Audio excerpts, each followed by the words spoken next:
I think seeing that valley was definitely one of those moments that I'll just never forget.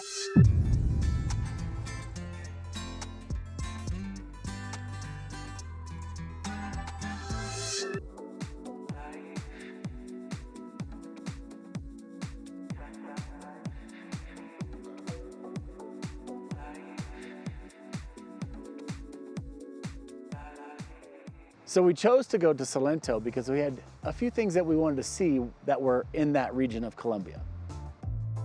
So one was the Cocora Valley, which has the tallest palm trees in all of the world. We also were excited to go on a coffee tour.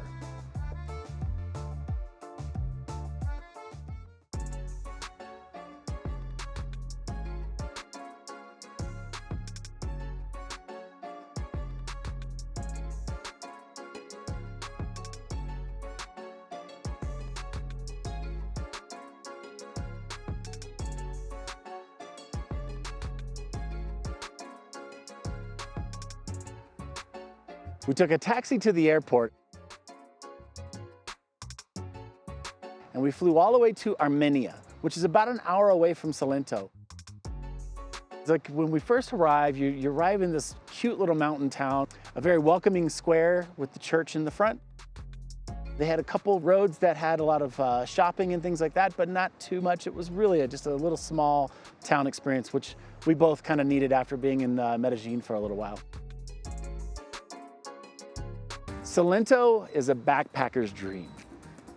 It is fantastic for all the hikes you can do, for the coffee tours, the chocolate tours. The food, even in town, was fantastic.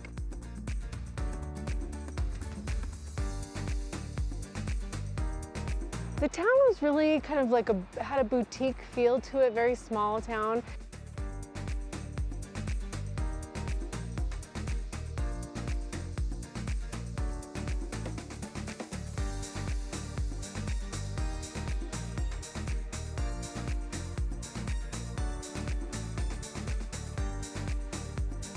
Tons of backpackers come through that town. So you'll see people coming in and out daily. It's an ever-evolving little space.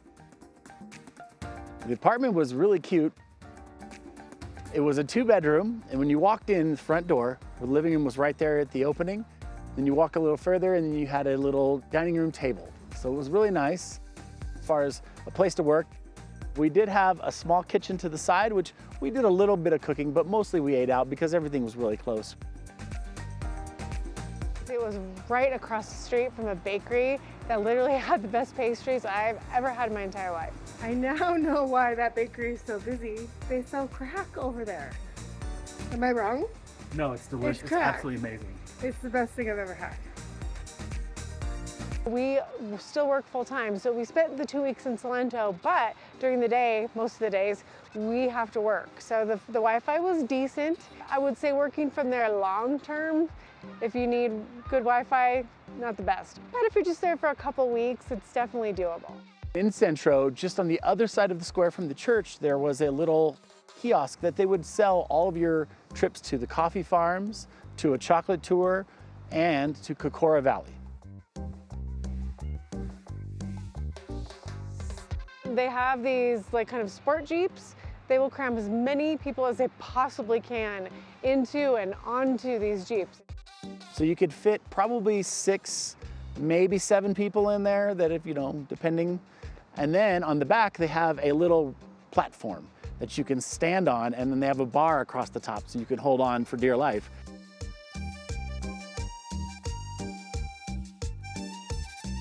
I had actually done a lot of research ahead of time by looking up at different tours, which one had different aspects that I enjoyed more.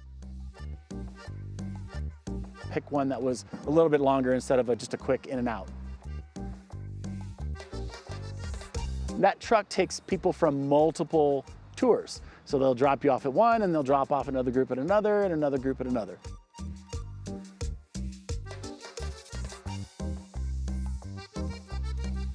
So they dropped us off right at the beginning of the driveway for the coffee farm.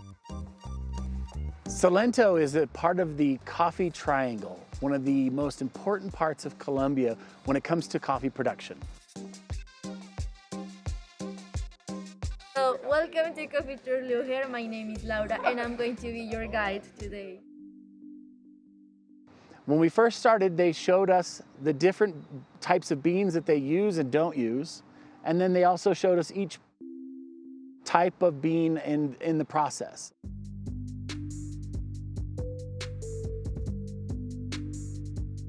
The very first part, I think, was probably my favorite, other than drinking it, of course, was my favorite. But the very first part where they really educated us. Here in Colombia, we only produce Arabic beans because they are high quality. Like the best coffee beans, unfortunately, a very small percentage of them stay in Colombia. We also learned about the things that affect, especially an organic coffee farm.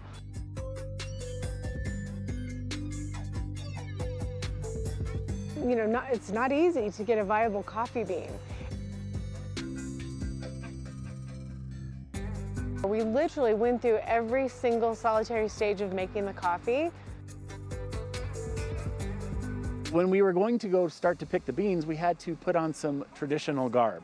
We put on these cool little hats and ponchos and went to picking. And along the way, here we are, some red beans, and that's the ones you want to pick. You don't want to pick them green because they're not ready yet. We wove in and out, up the hill, through trying to find all of the bushes.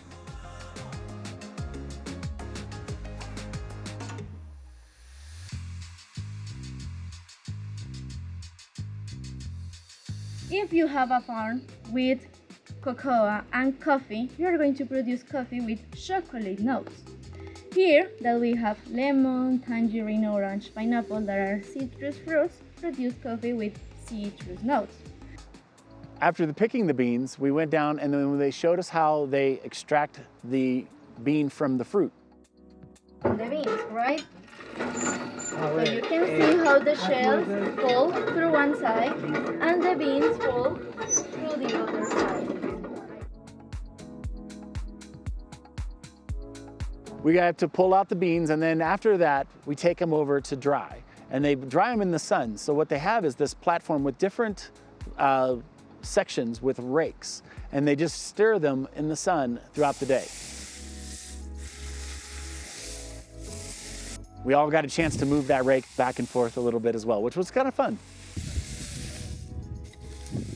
And then after that, we had to learn how to take the skins off of the beans.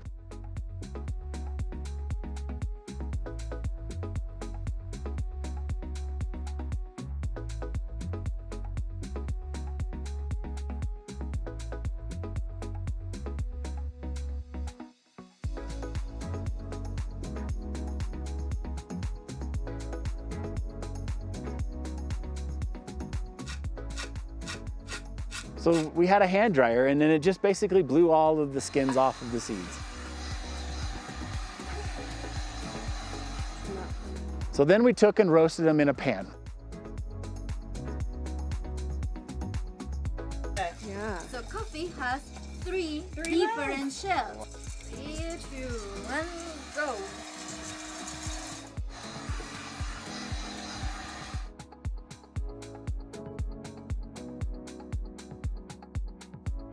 From there, we took them over, ground them up,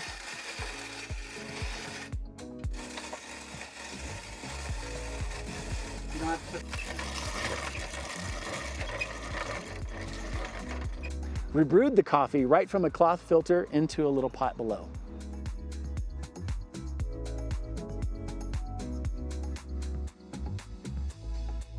When we got to the very end of this tour and had them grind up, you know, this premium, perfect, organic coffee bean, it was the best coffee I've ever had in my life.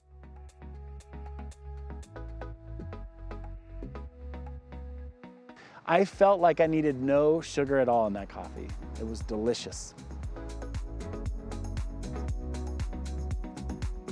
That tour was fantastic. They were so nice, accommodating.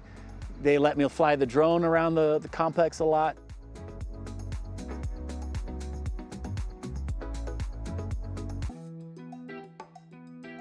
Our original plan was to do this on the Sunday after we arrived, but it was thunderstorms. So we had to do it on a weekday. This was the last chance we were going to have to do it at all. Rain or shine, we have committed. Well, we are going up into a cloud forest, so I guess it kind of goes without saying that we might get wet while we're here. And we came prepared. Look it.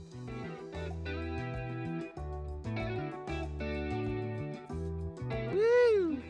And we brought ponchos. Just in case. Just in case. After we bought our tickets, we loaded up into the Jeep. About to take the ride of our lives. We were the ones that rode on the back this time, and it was kind of a long way and bouncy, and we're trying to take pictures. It was kind of funny. But it was a blast. You can't beat the view. So we arrive and there's a lot you can do right from the bat. Like there's a little park off to the side, there's little places to eat and everything like that, but we kind of skipped all that, walked up the road a little bit further to get to the start of the hiking path.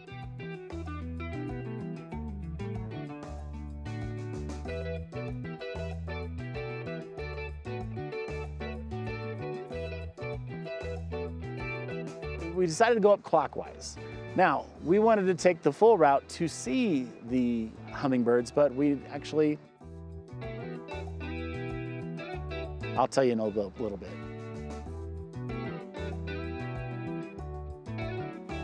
Here goes.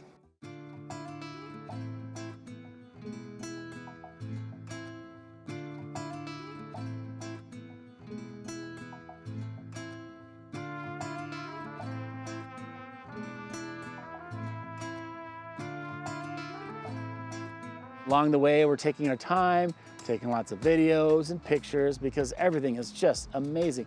These palm trees are massive.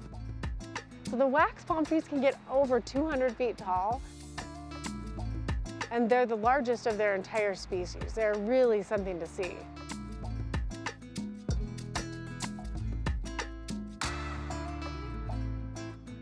Look at that ass. All these little fun things along the way. There's this little nest kind of lookout that you would climb up into.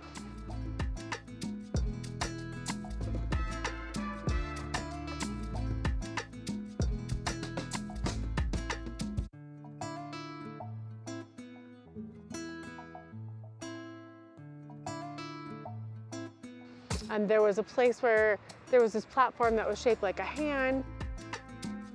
My favorite was just a random spot that we sort of took off the trail, and then we could see all the way out in the valley and all of the wax palms, and it was one of the best views of the entire hike. Whew, it was beautiful.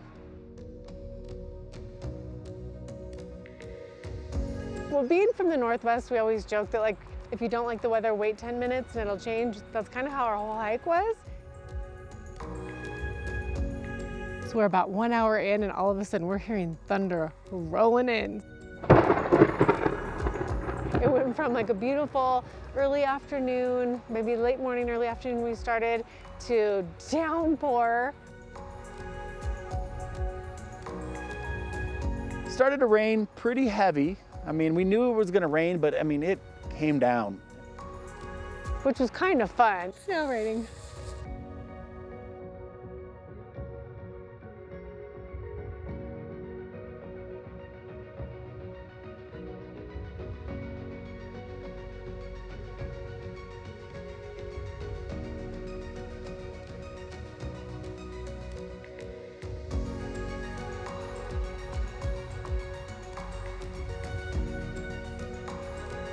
I loved the little stand at the top.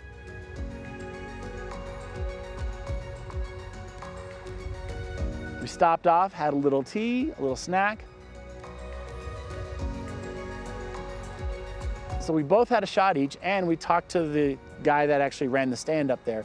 He actually works there full time, year round, loves it. I don't blame him, it was gorgeous up there. The sun was starting to set, so we knew we had to end it. So we made the executive decision to continue going back down it.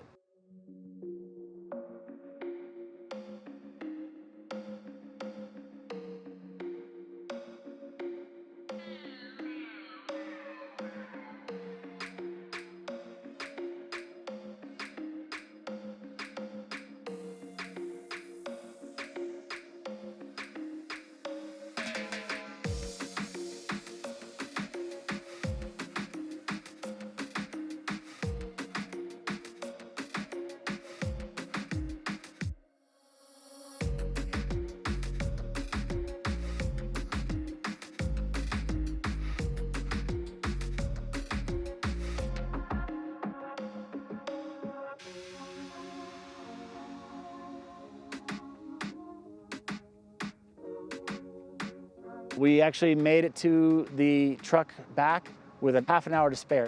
It was wiser that we did what we did.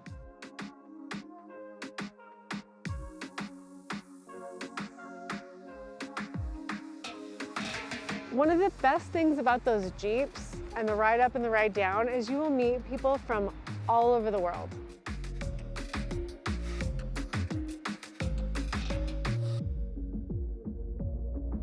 As a matter of fact, we ended up having dinner in Cartagena with 2 people that we met in one of those Jeeps. It was a beautiful 2 weeks. I just absolutely loved it. It was breathtaking. I could just look at those mountains, those green mountains and those palm trees every day, all day.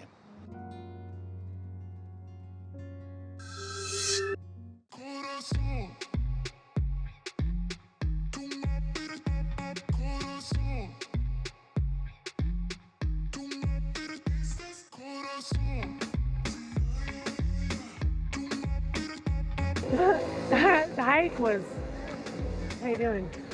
The hike was murder. we love it here. It was fabulous, but it's a wrap. It's a wrap.